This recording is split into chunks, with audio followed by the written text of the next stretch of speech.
নারীদেরকে মঞ্চে উঠিয়ে যখন সংবর্ধনা দেওয়া হয় তাদের সফলতার জন্য, যখন নারীদেরকে মঞ্চে উঠিয়ে ফুলের তোড়া দেওয়া হয়, ক্রেস্ট দেওয়া হয়, সংবর্ধনা দেওয়া হয়, এগুলো আমার কাছে মনে হয় ঘনিতা। কারণ বাংলাদেশে নারীরা যতটা না সফল তার থেকে বেশি নির্যাতিত এবং নিপীড়িত।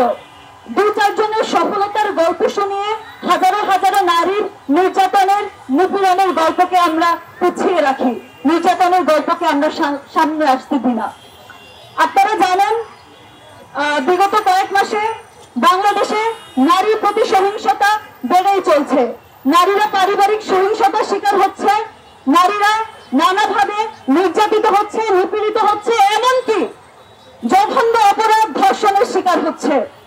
আপনারা পত্রপত্রিকার পাতায় উল্টালে দেখতে পাবেন মুন্সিগঞ্জের মোহগঞ্জে এক গৃহবধূকে দলবদ্ধভাবে ধর্ষণ করা হয়েছে।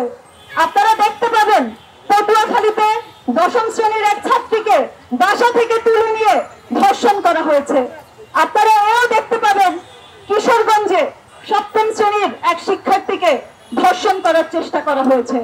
এবং সর্বশেষ না বললেই নয়, মাগুরার আমাদের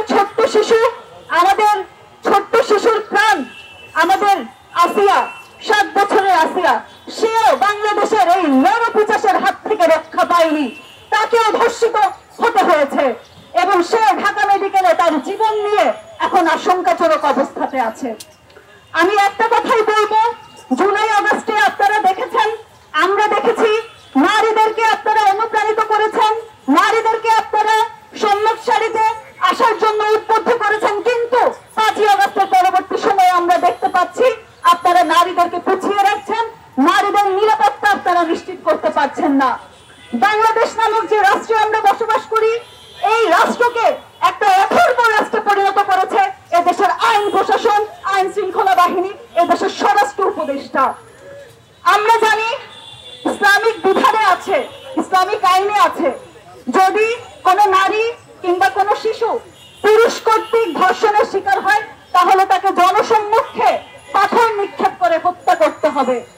আমরা জানি বাংলাদেশ শিশু ও নারী নির্যাতন দমন আইন 2000 সালে যেটা প্রণীত হয়েছে, সেখানে ধারা 9 উল্লেখ করা হয়েছে, যদি কোনো নারী কিংবা শিশু ধর্ষণের শিকার হয় তাহলে তার ধর্ষণকারীকে যাবজ্জীবন কারাদণ্ড দিতে হবে অথবা মৃত্যুদণ্ড দিতে হবে। কিন্তু এই রাষ্ট্রের কাছে আমার প্রশ্ন, এই স্বরাষ্ট্র উপদেষ্টার কাছে আমার প্রশ্ন, রাষ্ট্রের আইন শৃঙ্খলা বাহিনী যারা রয়েছে তাদের কাছে আমার প্রশ্ন, আপনারা কয়জন ধর্ষণকারীকে গ্রেফতার করেছেন?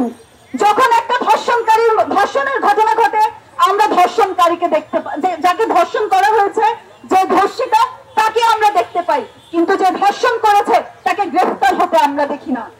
আমি স্পষ্ট করে বলে দিতে চাই, আমি বাংলাদেশ গণতান্ত্রিক ছাত্র সংসদের কেন্দ্রীয় সংগঠক হিসেবে আছি। আমি স্পষ্ট করে বলে দিতে চাই, দেশের স্বরাষ্ট্র উপদেষ্টাকে বলে দিতে চাই এবং আইন শৃঙ্খলা বাহিনীতে যারা রয়েছে তাদেরকে বলে দিতে চাই, আপনারা অতি দ্রুত যারা নারীদেরকে নির্যাতন নিপীড়নের সাথে জড়িত, যারা ধর্ষণের সাথে জড়িত, গত ফেব্রুয়ারি মাসে বাংলাদেশে অনেকগুলো ধর্ষণের ঘটনা ঘটে গেছে, যারা এসবের সাথে জড়িত আপনারা অতি শীঘ্রই তাদেরকে আইনের আওতায় আনবেন এবং তাদের সর্বোচ্চ শাস্তি নিশ্চিত করবেন। যদি আপনারা সেটা না পারেন তাহলে বাংলাদেশের নারীরা, বাংলাদেশের প্রত্যেক জেলার নারীরা এই দায়িত্ব বুঝে নিবে, আপনারা তাদের উপর দায়িত্ব ছেড়ে দেন। ধন্যবাদ।